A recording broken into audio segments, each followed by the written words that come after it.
Mount Fuji is considered the symbol of Japan and is included in the list of World Cultural Heritage Sites. It has been the subject of many artists since the olden times, including Kusama. Kusama created these artworks during her first encounter with Mount Fuji at a close range, and she was totally captivated by the mountain. Her art depicts Mount Fuji's exceptional life force and its majestic solo summit by highlighting the mountain's broad base and soaring peak. Today, you're going to be creating your own Kusama-inspired landscape drawing.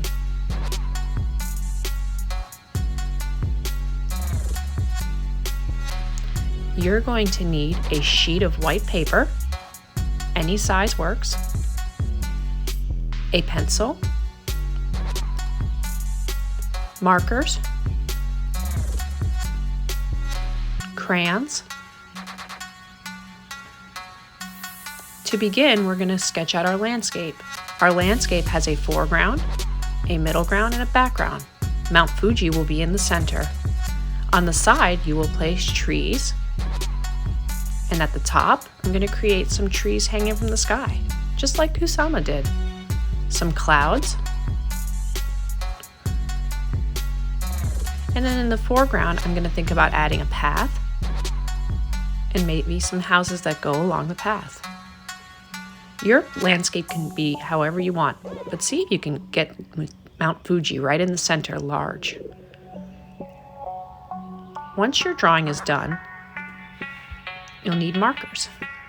I'm going to outline Mount Fuji first, and I'm going to use red as she often depicted the mountain in red. Inside, I'm going to begin doing line patterns.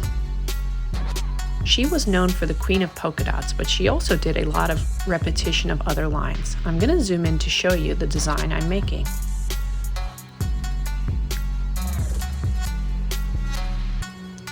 All I'm doing is making curved lines that connect along the edges and eventually connect on the inside. You can make any pattern you want. Since she is called the queen of polka dots, you can make your mountain just filled with polka dots. It's up to you. Be creative and think of new ways to make different lines.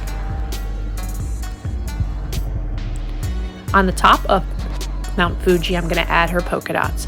I'm going to switch up the pattern so that you can see the difference between the snow and the mountainside. Next, I'm going to go into my foreground. I'm switching my color, and I'm still outlining. Notice how I'm not coloring anything with my markers. I'm going to save that for my crayon drawings. I'm going to switch up my pattern this time and do almost like a brick design. Every time I make a pattern, I want to make sure that the lines connect to each other and that they're not floating in space. This makes the lines look intentional versus random.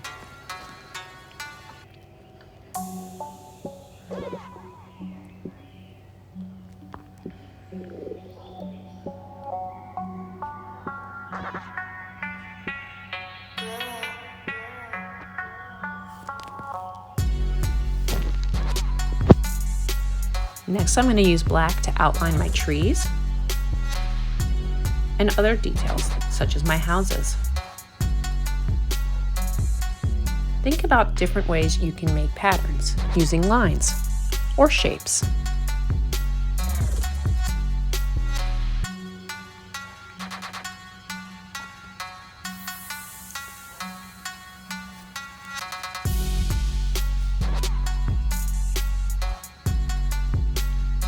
Which object do you think is in the foreground?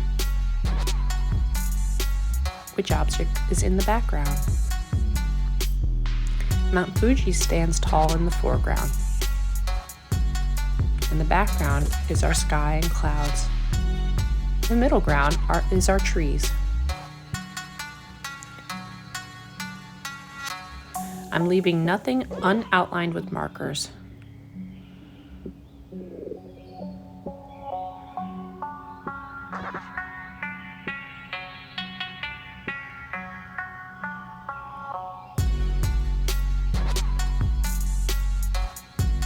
Once you're done using markers, you're going to switch to crayons.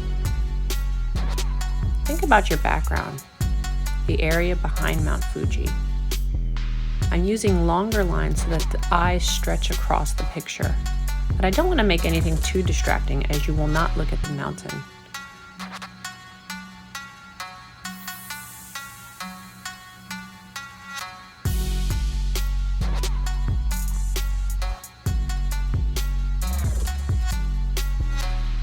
Kusama created these artworks using printmaking. Printmaking is a form of art where you can make multiple pictures using one wooden block or another form of art. Now it's time to start coloring in. I'm going to pick a similar color as my marker and lightly fill it in. That way the marker shows and the area is still filled in. I like mixing up my art materials and not sticking with just one.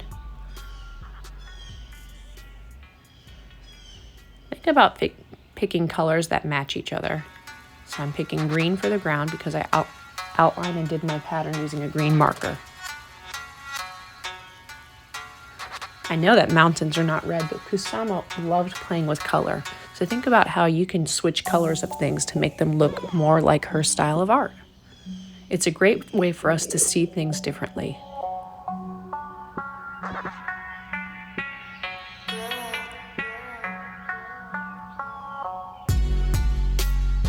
Now the background.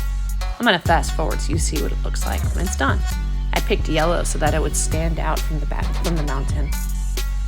Don't forget any last small details.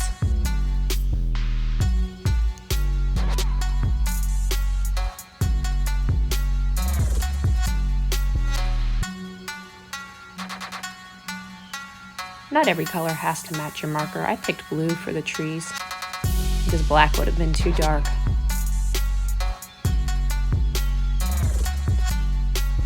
If you want to switch up your materials and do paint or pastels, go ahead, mix it up.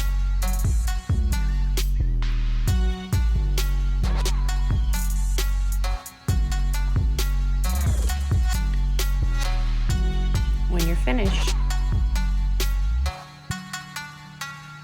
don't forget to sign your name at the bottom.